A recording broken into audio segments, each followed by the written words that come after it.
கொடைக்கானல் மலைச்சாலையில் ராட்சத மரம் முறிந்து விழுந்ததால் 1 மணி நேரம் போக்குவரத்து பாதிக்கப்பட்டது. வாழகிரி பகுதியில் இருந்து ஊத்து செல்லும் பிரதான சாலையில் ராட்சத மரம் வேரோடு சாய்ந்து விழுந்தது. இதில் மின் வயர்கள் மேல்பட்டு மின்சாரம் துண்டிக்கப்பட்டது. சாலையில் மரம் விழும் நேரத்தில் ஆட்கள் நடமாட்டம் இல்லாததால் அசம்பாவிதம் தவிர்க்கப்பட்டது. முறிந்து விழுந்த ராட்சத மரத்தை உடனே அகற்றாததால் 1 மணி நேரம் போக்குவரத்து பாதிக்கப்பட்டது.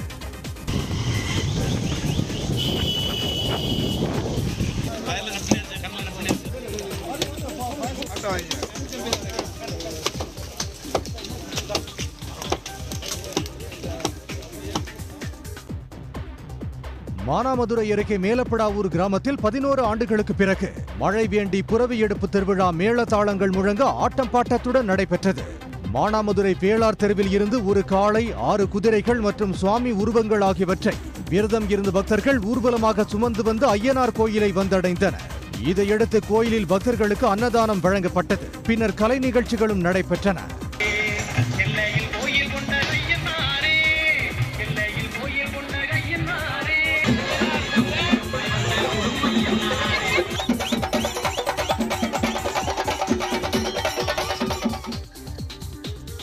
கோவையில் எடப்பாடி பழனிசாமி கூட்டத்தில் அதிமுக நிர்வாகிகளிடம் 2 லட்சம் ரூபாய் பணத்தை திருடிய 6 பேர் கைது செய்யப்பட்டனர். தேக்கம்பட்டியில் நடைபெற்ற கூட்டத்தில் பங்கேற்ற அதிமுக நிர்வாகிகளிடம் இருந்து தலா 1 லட்சம் ரூபாய் பணம் திருடு போனது.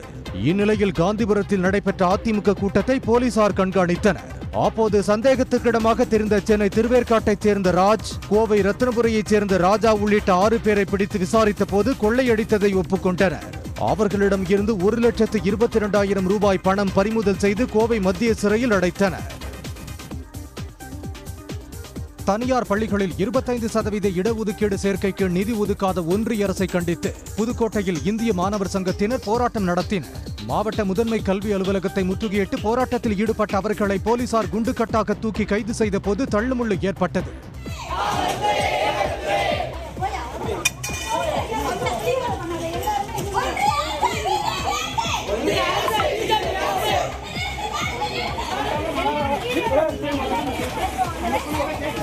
போராட்டத்தில் ஈடுபட்ட அனைவரும் கைது செய்யப்பட்டனர். அப்போது முழக்கம் எழுப்பியவாறே சென்றனர். நீதிமன்ற அவமதிப்பு வழக்கில் பாஜக வழக்கறிஞர் ஏ மோகன்தாஸுக்கு 4 மாதம் சிறை தண்டனை விதித்து சென்னை உயர்நீதிமன்றம் உத்தரவிட்டுள்ளது. இது தொடர்பாக அவர் மீது சென்னை சூளைமேட்டைச் சேர்ந்த விக்னேஷ் நீதிமன்ற அவமதிப்பு வழக்கு தொடர்ந்தார். அதில் தமது வீட்டில் வாடகைக்கு குடியிருந்து வரும் வழக்கறிஞர் மோகன்தாஸ் நீதிமன்றம் உத்தரவிட்டும் வீட்டை காலி செய்யாமல் அச்சுறுத்தி வருவதாக கூறியிருந்தார். இந்த வழக்கை விசாரித்த நீதிபதி என் சதீஷ்குமார் நீதிமன்ற உத்தரவை மதிக்காத வழக்கறிஞர் மோகன்தாஸுக்கு 4 மாதம் சிறை தண்டனை விதித்து தீர்ப்பளித்தார்.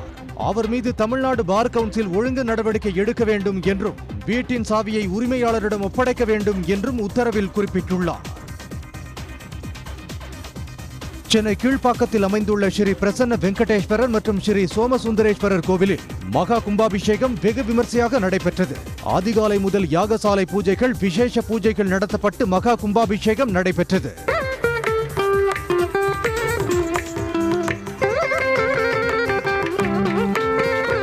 மகா கும்பாபிஷேக நிகழ்வில் 100க்கும் மேற்பட்ட பக்தர்கள் கலந்து கொண்டு சாமி தரிசனம் செய்தனர்.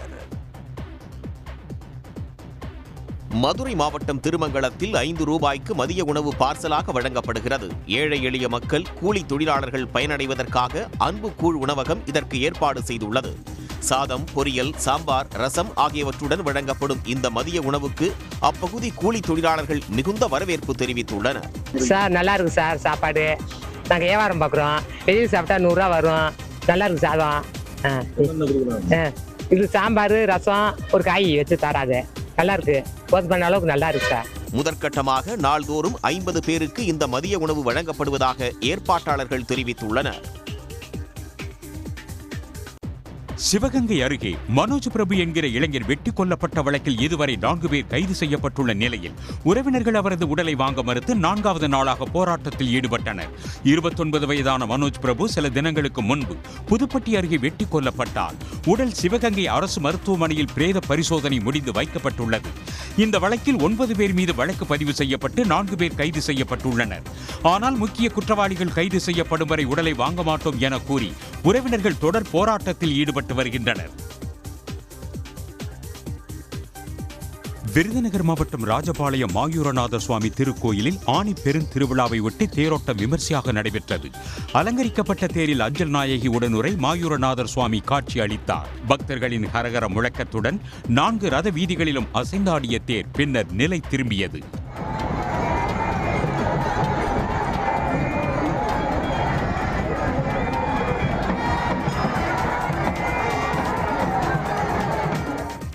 தேரோட்டத்தை காண ராஜபாளையத்தை சுற்றியுள்ள சத்திரப்பட்டி, சேத்தூர், தளவாய்புரம் உள்ளிட்ட ஊர்களில் இருந்து ஏராளமானோர் குவிந்திருந்தனர்.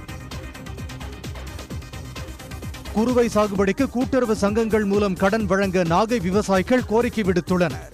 வேதாரண்யம் தலைஞாயிறு பகுதியில் 22,000 ஏக்கரில் குறுவை சாகுபடிக்கான பணிகள் நடைபெற்று வருகின்றன. கூட்டுறவு வங்கிகளில் சிவில் ஸ்கோர் அடிப்படையில் கடன் வழங்கப்படும் விதியால் தலைஞாயிறு பகுதியில் உள்ள 9 கூட்டுறவு கடன் சங்கத்திலும் பெரும்பாலான விவசாயிகள் கடன் வாங்க முடியாத சூழல் உருவாகியுள்ளது. இந்த நிலையில் அரசு தலையிட்டு பழைய முறைப்படியே கூட்டுறவு சங்கங்களில் விவசாயிகளுக்கு கடன் வழங்க நடவடிக்கை எடுக்க வேண்டும் என விவசாயிகள் வலியுறுத்தியுள்ளனர். சிவில் ரிப்போர்ட் அடிப்படையில் தான் கடன் வழங்கணும் அப்படின்னு சொல்லியிருக்காங்க. இதனால இன்னைக்கு ஒரு விவசாயி கூட கடன் பெற முடியாத ஒரு சூழ்நிலை ஏற்பட்டிருக்கிறது. இதனால் அவர்கள் தனியாரிடம் கூடுதல் வட்டிக்கு கடன் பெற்று இந்த சாகுபடி பணியை மேற்கொள்ள வேண்டிய ஒரு அவல நிலை ஏற்பட்டிருக்கிறது. அம்பேத்கர் திருவள்ளுவர் குறித்து அவதூறாக பேசிய வழக்கில் இருந்து விடுவிக்க கோரி விஎச்பி முன்னாள் துணைத் தலைவர் RPVS மணியன் தாக்கல் செய்த மனு தள்ளுபடி செய்யப்பட்டுள்ளது. சென்னை தியாகராய நகரில் கடந்த 2023 நடைபெற்ற கூட்டத்தில் திருவள்ளுவர் குறித்தும் பட்டியல் இனத்தவர் குறித்தும் இழிவாக பேசியதாக மணியன் மீது விசிக நிர்வாகி இரா செல்வம் போலீசில் புகார் அளித்தார். 8 பிரிவுகளின் கீழ் வழக்கு பதிவு செய்த மாம்பலம் போலீசார் ஜாமீனில் அவரை விடுவித்தனர். இந்நிலையில் அந்த வழக்கில் இருந்து விடுவிக்க கோரி தாக்கல் செய்யப்பட்ட மனுவை விசாரித்த சென்னை முதன்மை அமர்வு நீதிமன்றம் வரும் 21ஆம் தேதி மணியனை ஆஜராக உத்தரவிட்டது.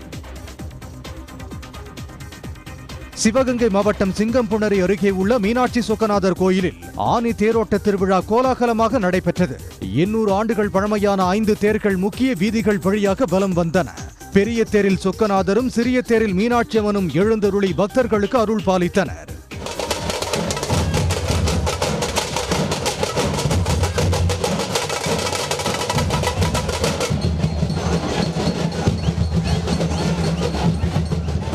தேரோட்ட நிகழ்வில் ஆயிரக்கணக்கான பக்தர்கள் பங்கேற்று சாமி தரிசனம் செய்தனர். நீதிமன்ற அவமதிப்பு வழக்கில் சென்னை மாநகராட்சி ஆணையருக்கு 1 லட்சம் ரூபாய் அபராதம் விதித்து சென்னை உயர்நீதிமன்றம் உத்தரவிட்டுள்ளது. சென்னையில் சட்டவிரோத கட்டுமானங்கள் மீது நடவடிக்கை எடுக்க பிறப்பிக்கப்பட்ட உத்தரவை அமல்படுத்தவில்லை என கூறி சென்னை மாநகராட்சி ஆணையருக்கு எதிராக ருக்மாங்கதன் என்பவர் நீதிமன்ற அவமதிப்பு வழக்கு தாக்கல் செய்திருந்தார். இந்த வழக்கை விசாரித்த தலைமை நீதிபதி ஸ்ரீராம் மற்றும் நீதிபதி சுந்தர் மோகன் அமர்வு நீதிமன்ற உத்தரவை அமல்படுத்தாதது ஏன் என கேள்வி எழுப்பி மாநகராட்சி ஆணையருக்கு 1 லட்சம் ரூபாய் அபராதம் விதித்து உத்தரவிட்டனர். விதிமீறல் கட்டடங்களுக்கு எதிராக எடுத்த நடவடிக்கைகள் குறித்து விரிவான அறிக்கை தாக்கல் செய்யவும் மாநகராட்சிக்கு உத்தரவிட்டனர்.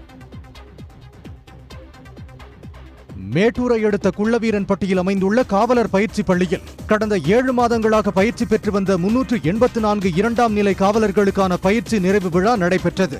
இந்த நிகழ்வில் பங்கேற்ற மேற்கு மண்டல காவல்துறை தலைவர் டி செந்தில்குமார் காவலர்களின் அணிவகுப்பு மரியாதையை ஏற்றுக்கொண்டார்.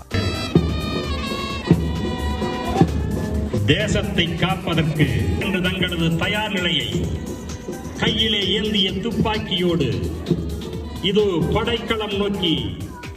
இதைத் தொடர்ந்து சட்டம், ஆயுதம் கையாளுதல் உள்ளிட்டவையில் சிறப்பாக பயிற்சி பெற்ற காவலர்களுக்கு பதக்கங்கள் மற்றும் சான்றிதழ்கள் வழங்கப்பட்டன. கிருஷ்ணகிரி மாவட்டம் ஹொசூர் அடுத்த குமுதேப்பள்ளி பகுதியைச் சேர்ந்த தனபால் வங்கி ஊழியர் தாக்கியதில் உயிரிழந்ததாக கூறி அவரது உறவினர்கள் இண்டோ ஸ்டோர் வங்கியை முற்றுகையிட்டு போராட்டம் நடத்தினர். தனது ஈச்சர் வாகனத்திற்காக 8 லட்சம் ரூபாய் கடன் பெற்ற தனபால் 2 மாத தவணையை கட்டவில்லை என கூறப்படுகிறது.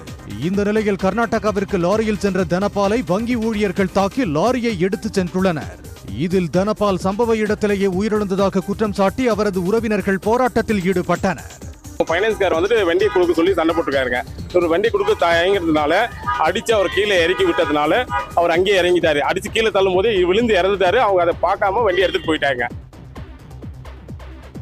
கொடைக்கானல் கார்மேல்புரம் பகுதியில் பறக்க முடியாமல் கிடந்த அபூர்வ வகை ஆந்தையை வனத்துறையினர் மீட்டு பத்திரமாக வனப்பகுதிக்குள் பறக்க விட்டனர். நீண்ட நேரமாக மயங்கிய நிலையில் இருந்த ஆந்தையை கண்ட மக்கள் வனத்துறைக்கு தகவல் தெரிவித்துள்ளனர். சம்பவ இடத்திற்கு வந்த வனத்துறையினர் ஆந்தையை மீட்டனர். ஆந்தையின் உடலில் காயங்கள் ஏதும் இல்லாத நிலையில் வெப்பம் காரணமாக ஆந்தை மயங்கி இருக்கலாம் என வனத்துறை தரப்பில் தெரிவிக்கப்பட்டுள்ளது. உடனுக்குடன் செய்திகளை தெரிந்து கொள்ள சன் நியூஸ் பெல் ஐகானை கிளிக் பண்ணுங்க.